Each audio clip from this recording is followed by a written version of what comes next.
Assalamualaikum warahmatullahi wabarakatuh.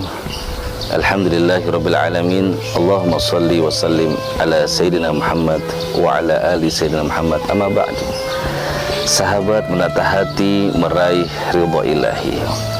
Di dalam surat Al-Anfal ayat yang ke-33, Allah Subhanahu wa taala berfirman, "Wa ma kana Allahu liyu'adzibahum wa anta fihim. Wa ma kana Allahu mu'adzibahum wa hum yastaghfirun."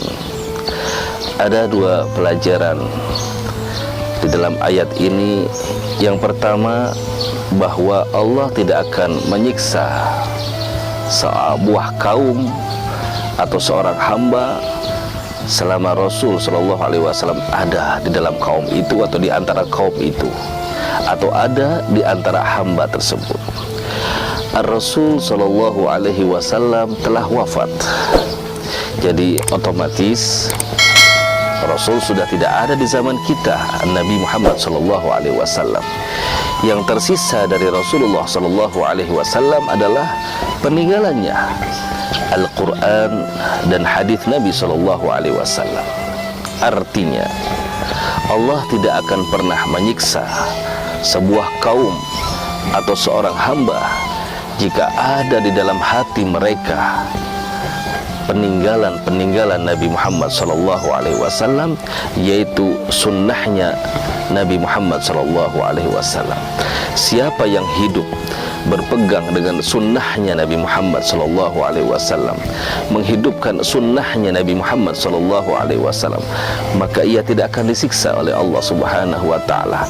Dalam ayat lain, Allah Subhanahu wa taala juga menegaskan, "Qul in kuntum tuhibbunallaha fattabi'uni yuhibbukumullah wa yaghfir lakum dzunubakum." Katakan, jikalau engkau cinta kepada Allah, maka ikutilah aku, yaitu Nabi Muhammad sallallahu alaihi wasallam, maka Allah akan mencintainya dan Allah akan mengampunkan dosa-dosanya. Yang kedua dari ayat surat ayat 33 dari surat Al-Anfal, bahwa Allah tidak akan pernah menyiksa sebuah kaum atau seorang hamba jikalau ia gemar beristighfar kepada Allah Subhanahu wa taala. Siksaan Allah kepada seorang hamba di dunia tidak akan turun, tidak akan menimpa seorang hamba jikalau ia gemar beristighfar kepada Allah Subhanahu wa taala. Artinya, selama hamba ini selalu mengaitkan dirinya kepada Allah, selalu muhasabah diri, selalu memohon ampun kepada Allah Subhanahu wa taala, maka ia adalah orang yang akan dibahagiakan oleh Allah Subhanahu wa taala. Dia tidak akan disiksa dengan kesulitan, dengan keresahan, dengan kegelisahan, dengan berbagai hal. Hidupnya akan dijamin senang dan bahagia. Saudaraku, sahabat menata hati meraih ridha ilahi. Kesimpulannya adalah, jadikan sisa umur kita ini terhubung selalu dengan Rasulullah Sallallahu Alaihi Wasallam.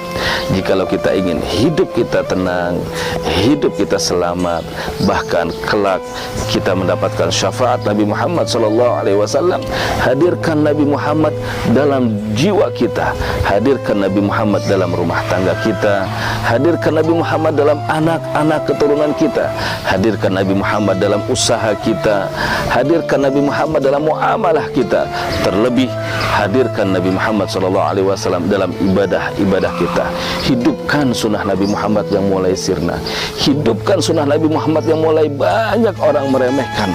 Maka kata Rasulullah SAW, "Man ahya sunnati kana ma'i fil jannah," atau kama qala, siapa yang menghidupkan sunnahku, ia akan bersamaku di surga.